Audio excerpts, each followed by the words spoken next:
कक्षा 10वीं की जो आपकी प्रश्नावली है 5.3, तो उस 5.3 का जो आपका क्वेश्चन है 8वां, अब हम उसको हल करते हैं। उसमें लिखा है कि उस एपी के प्रथम 51 पदों का योग ज्ञात कीजिए जिसके दूसरे और तीसरे पद क्रमशः 14 और 18 हैं। देखिए इसमें क्या करना है छात्रों, इसमें आपको जो दिया गया है पहले उसको समझो। देखो पहले हम एपी लिखते हैं, पहला पद आपका ये रहा, उसके बाद आपका दूसरा पद ये है, तीसरा पद ये है, चौथा पद ये है, और उसके बाद ऐसे ऐसे लिखते हुए आपके ये जो पद हैं वो 51 तक गए हैं, A51 तक। ठीक है कि नहीं। इसमें जो आपका पहला पद है हमें वहाँ नहीं मालूम कि क्या है, लेकिन दूसरे पद पे उन्होंने कहा है कि दूसरे पद पर क्या लिखा है, दूसरे और तीसरे पर 14 और 18 यानी 14 और 18 इसमें आपका लिखा हुआ है। ठीक है जी। उसके बाद जो चौथा पद है वो भी हमको नहीं मालूम। ठीक है।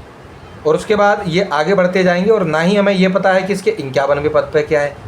उन्होंने ये कहा कि अगर इस प्रकार की एपी आपको दी जाती है तो उन सभी 51 के 51 पद जो इस एपी में हैं उन सभी 51 के 51 पदों को आपस में आपको जोड़ना है और बताना है कि उत्तर कितना होगा। तो इसमें देखिए छात्रों हम क्या करेंगे, हमें देखो दूसरा पद और तीसरा पद मालूम है, इसकी मदद से हम क्या करेंगे, इसमें देखिए इसमें निकालेंगे हम सबसे पहले डी। क्या निकालेंगे छात्रों, हल। सबसे पहले हम क्या करेंगे, दिया गया है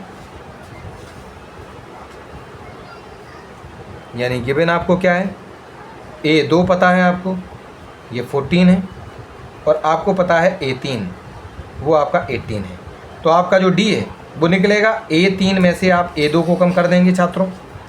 A3 कितना है आपका, ये तीसरे पद पे लिखा है 18 माइनस 14 बराबर 4, यानी जो D की वैल्यू है वो D की वैल्यू आ गई आपकी 4।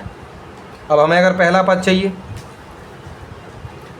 चाहिए तो हम क्या कर सकते हैं, पहले पद के लिए A1 के लिए हम क्या कर सकते हैं कि A2 में से D को कम कर सकते हैं। 5.1 याद होगी आपको, 5.1 याद होगी।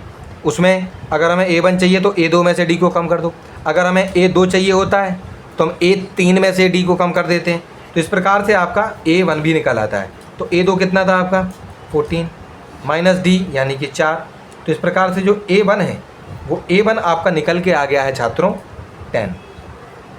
अब कहना सर पहला पद क्यों निकाला आपने, देखिए छात्रों अगर हमें पहला पद मिलेगा तो हम इस पहले पद की मदद से और इस D की मदद से हम अपना 51 वाला पद भी निकाल लेंगे।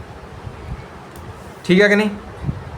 तो इस प्रकार से भी हम क्या कर सकते हैं, इस वाले फॉर्मूले की मदद से, ये जो फॉर्मूला आपको दिया गया था n/2 a + l, इस तरीके से आखिरी पद अगर मिल जाएगा तो ये वाला फॉर्मूला लगा देंगे। और अगर आपको आखिरी पद नहीं निकालना है तो हम सीधा सा सिंपल जो आपका बड़ा वाला फॉर्मूला है n/2 bracket 2a + n-1 d वाला वो वाला फॉर्मूला लगाएंगे, तो उसमें आपको इसको निकालने की ज़रूरत नहीं होगी। आपके पास दोनों ही ऑप्शन है, आप कुछ भी कर सकते हैं। मैं इसमें क्या करता हूँ, आपको जो बड़ा वाला आपका फॉर्मूला है उसका उपयोग करते हुए इसको हम हल करते हैं। जैसे कि इसके आगे हमें उन्होंने बोला है कि आपको इसमें S51 इनका जो है आपको क्या करना है, योग निकालना है। तो इसके लिए हम क्या करेंगे, n/2 2a + n-1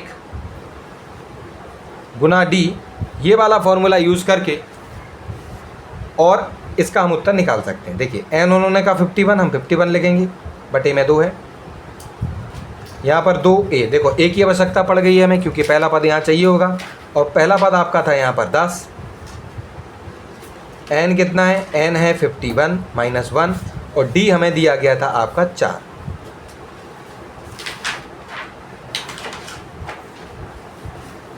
ठीक, दिया नहीं गया था, इसको हमने निकाला था यहाँ पर, d बराबर आपका 4 था। ठीक है, फिर उसके बाद अभी हम 51/2 ही रखेंगे, इनको हल करेंगे, ये 20 आएगा, 10 और 2 का गुणा होगा 20 आएगा, प्लस इन दोनों को 51 में से 1 कम होगा तो आपका आएगा 50, और 50 का गुणा 4 के साथ होगा छात्रों, 51/2 है, यहाँ पर आपका 20 लिखा है, प्लस इन दोनों का गुणा करने पर आपका 200 आएगा, 50 और 4 का गुणा करने पर 200 आएगा। उसके बाद 51/2 है, गुना इन दोनों को जोड़ने पर 220 आएगा, इनको हम बाहर लाएंगे। इस 2 से इस 220 को काट देंगे तो आपका 110 आएगा। बाद में हम क्या करेंगे कि ये जो आपका 110 है, 110 और 51, तो इनका हम गुणा करेंगे।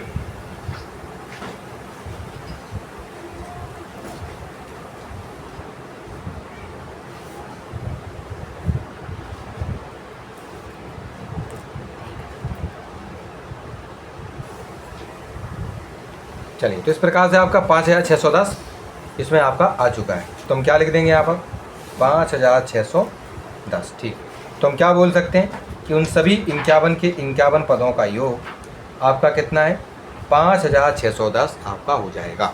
और इस प्रकार से आपका जो 8वां क्वेश्चन है वो आपका सॉल्व हो गया है।